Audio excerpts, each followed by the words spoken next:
Good morning, boys and girls. Did you notice that Miss Marie's wearing something a little bit different than I usually wear? I don't usually wear a white dress shirt with a tie. Well, there's a really good reason for that today. This whole week is a week when we celebrate reading. It's called Read Across America, across our country. And I'm going to read you a story that's one of my favorites. I used to listen to this story when I was a little girl, and I just thought it was really cool, so you get to hear it today. The story is called Caps for Sale. Now, a cap is like a hat, but probably just a little bit more like a baseball cap. Looky here. Let me get my hat on, my cap on, and we will read. All righty, are we ready? Yes. Caps for sale. All right, here is the title page. And look at that man standing there with not one cap, but lots of caps on top of his head. I wonder why. The author is Esfir Slabotkina. I think I said that right. And it is a tale of a peddler, some monkeys, and their monkey business. A peddler is a person who sells things, but he usually walks around on the sidewalks and in towns, and he comes to the customers' houses to sell rather than being in a store. Here we go. Turn your listening ears on. Once there was a peddler who sold caps, but he was not like an ordinary peddler carrying his wares on his back. He carried them on top of his head. First, he had on his own checkered cap, then a bunch of gray caps, and then some brown caps, and some blue caps, and a red cap on top. Look at that peddler. That's a funny way to carry your caps, but it works. I think we talked about Abraham Lincoln carrying things inside his hat. He walked up and down the streets, holding himself very straight so as not to upset his caps. And as he went along, he called, "Caps, caps for sale, 50 cents for a cap."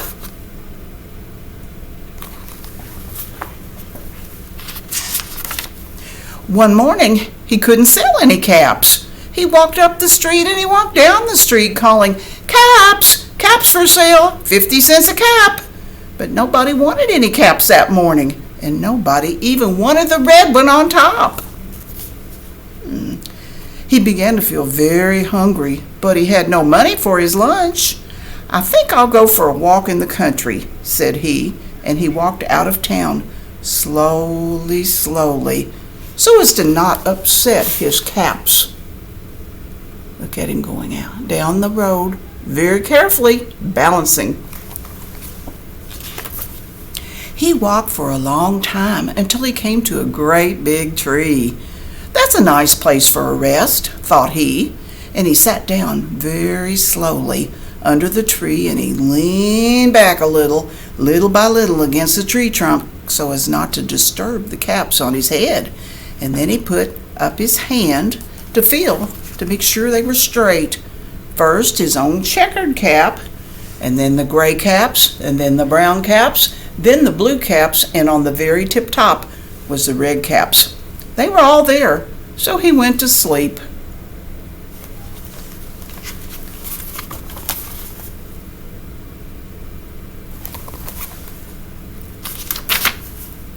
And he slept for a very long time. The sun is up high in the sky. And when he woke up, he was refreshed. And so rested.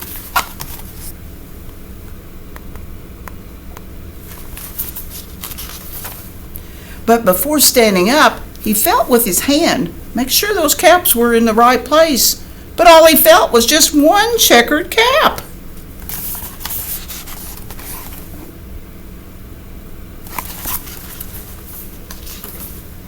He looked to the right of him. He looked to the left of him. He looked in back of him. No caps. He looked behind the tree, no caps. Let's see. There we go. He can't find the caps. I wonder what happened to them. Then he looked up into the tree, and what do you think he saw? What do you guess he saw?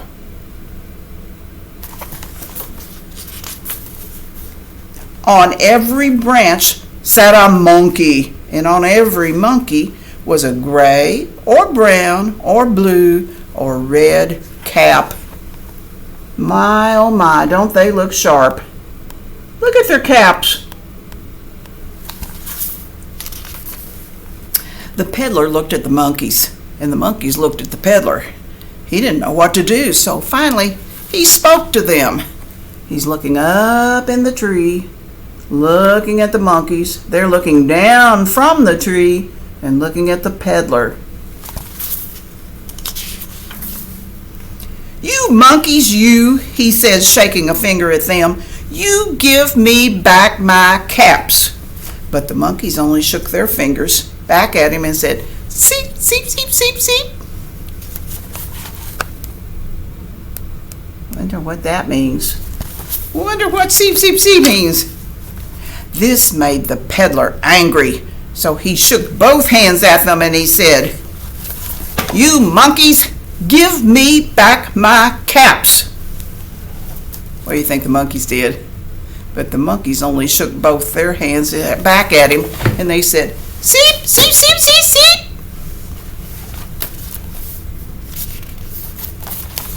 Look at him. Now he was quite angry. He stamped his foot and he said, you monkeys, you better give me back my caps. But the monkeys only stamped their feet back at him.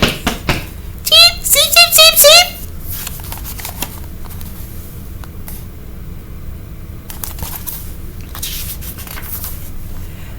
By this time, the peddler was really, really, really very angry. He stamped both his feet and he shouted, you monkeys, you must give me back my caps. But the monkeys only stamped both their feet back at him and said, seep, seep, seep, seep, seep, seep, seep, seep.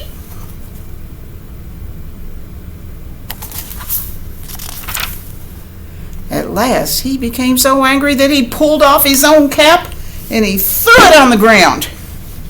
And he began to walk away. Oh, he was angry. He took off his checkered cap and threw it on the ground. But then each monkey pulled off his cap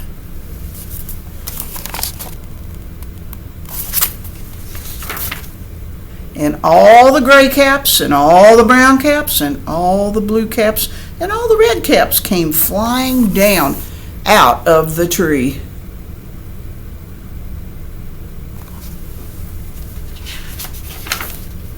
So the peddler picked up his caps and he put them back on his head, put on his checkered cap, and then the gray caps, and then the brown caps, and then the blue caps, then the very red ones on top. Look how neatly he's stacking those caps back ready to put on his head. And slowly, slowly he walked back to town calling, caps, caps for sale, 50 cents a cap. Look how straight and tall he is. The end. Have you figured out why those monkeys threw his caps back down on the ground?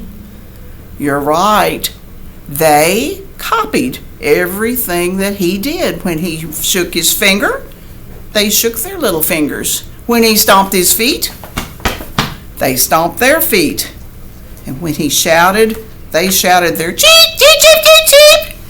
But when he took off his hat and threw it on the ground, that's what they did too. So the peddler could pick them up and put them on his head straight and tall and go into town and sell his caps. Did you like that story? I have always thought that was a pretty cool story, and I'm glad I got to read it to you today. At school this week, we're having Caps or Hat Day. Some of you have already been here and wore hats or caps of one sort or another. Some of you will be here on Thursday, and I invite you to wear some kind of cap you have. You might have a ball team cap. You might have a cap that you got when you went somewhere special. I don't know what kind of cap you might come up with, but I'm pretty sure you can find some kind to wear to school this week. Thank you for being good listeners. We'll see you next time. Bye.